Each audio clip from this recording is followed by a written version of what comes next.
recollect maybe past experience, maybe your friend's experience, something. Yeah, one more thing. I didn't experience it. This was one of my friends while returning. Okay, it happened last year. What happened was when tickets were not available and they were counted by local parents and there are a lot of problems. So college should take care of this. We did protest it last time also against this. That's it. Again, like coming back, there is a fine $100 because like $500 fine $100. Like I think that is also not proper on the management part because at that time you don't take any other mode of transport. And this is like people exploit. So I just one more thing. Sometimes what happens is because you don't have a bus at your convenience, when you're going to the city, you end up taking the public transport, but you would like to avail the service when you come back. Right? So for that, it is either you have to call up a friend, and that may create problems because you need your ID card. So you're not able to get the ticket. If you're on the bus just like that, obviously there's a chance of being fined. Although a lot of people escape it, and the others who are actually not at fault, they get into trouble. So I think there should be like a system of one-way ticketing as well. Okay, so now let's come to the if an alternative systems need to be introduced. What do you think could be introduced in the systems? If you are saying give me the pros and the cons of it.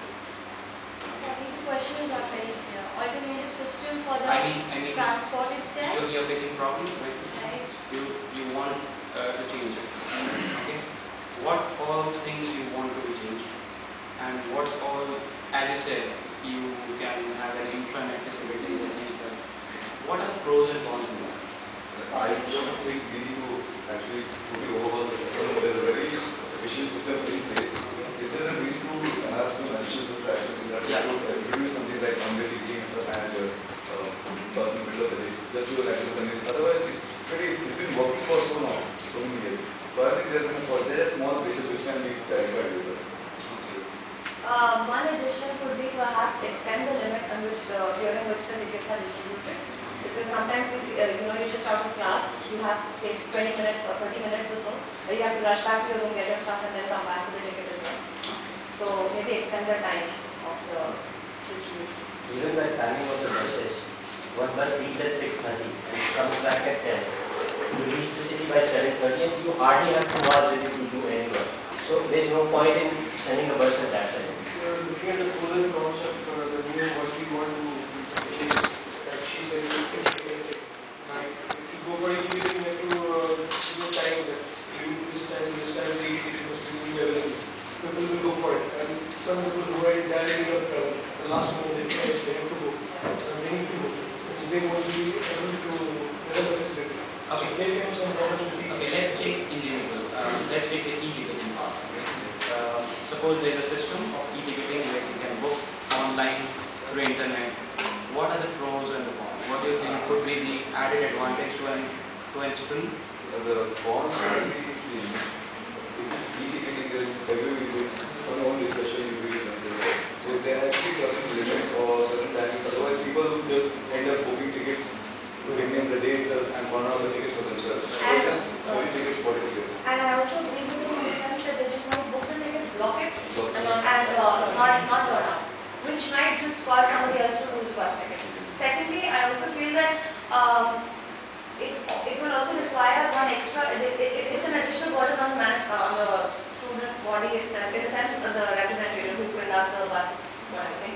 Because I'm not sure how feasible it is for say the administrative staff who actually the ticket count people who distribute the tickets and not to undertake this, because I don't think they'll be comfortable using that system, in the sense there has to be one person from the student continuously monitoring it.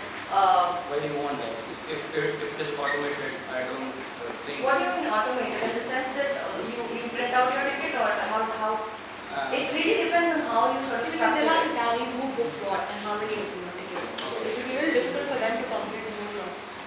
See, I feel there have to be communication between these choosy people. The representative. Okay. So I think, yeah, taking all the points, what each one of us said, the problems.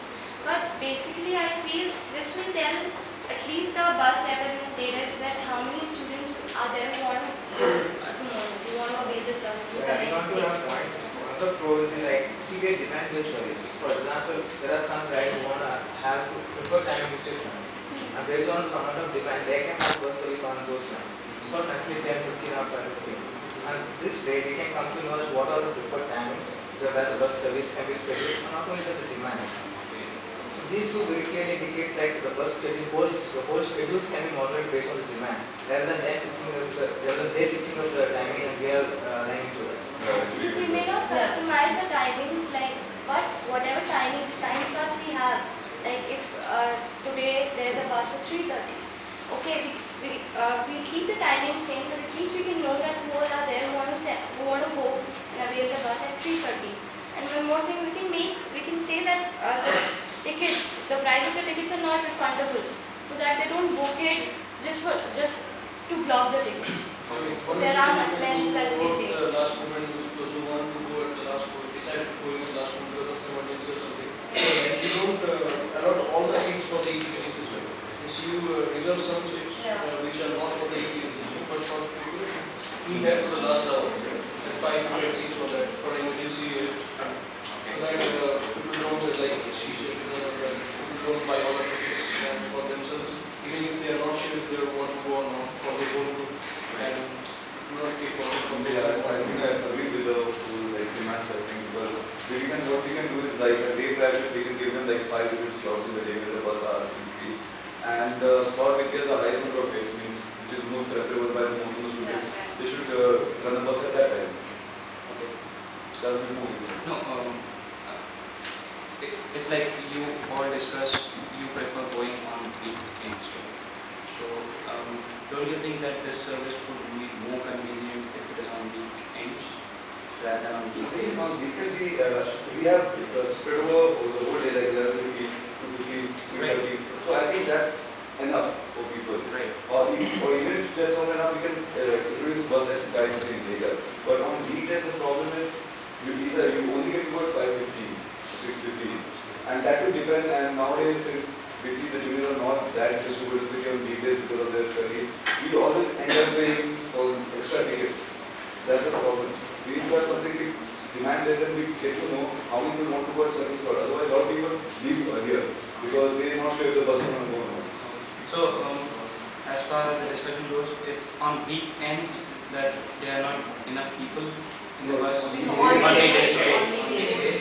And on weekends there are more. Yeah. So, if we're talking about weekday, what can be done to solve this problem? Increase the frequency of the buses. No, I mean to say, there are problems where there is not the total number of students who are availing that service is less, so the bus doesn't go. Okay. Now, how do you want this to be changed? If you are in a transport committee and you are facing a problem like this, what would you do? I think the best solution is anticipating the demand, and we have already discussed this, that how we can anticipate the demand. Okay. Anticipating in what sense? Like knowing, like if tomorrow I make arrangements for 2 buses going to city, but I have only 10 people who want to avail the bus because there is pressure, we have tests, we have evaluations, but in case I know this, maybe I may not arrange for the bus, a mini bus will do. So anticipation demand in that term. So, I also would like to ask you a question. I don't know if you're aware, if you would know, but is the bus service an added like service over, or is it an added service for the students, or is it something that the college is obligated to provide us with? Because if in the latter, I don't think profitability is an issue. Even if there are 10 people, the college is supposed to provide us the service. You know. However, I'm not sure about my facts, so it just might be that it's an added profit-making business, and something that they will. as far as I remember, it's like on sharing basis. The revenue is shared. The 50% is the burden is from the management, and 50% is from the students. So it's like the 50% of the price that goes, like when the bus goes and comes, the price involved in that. 50% is shared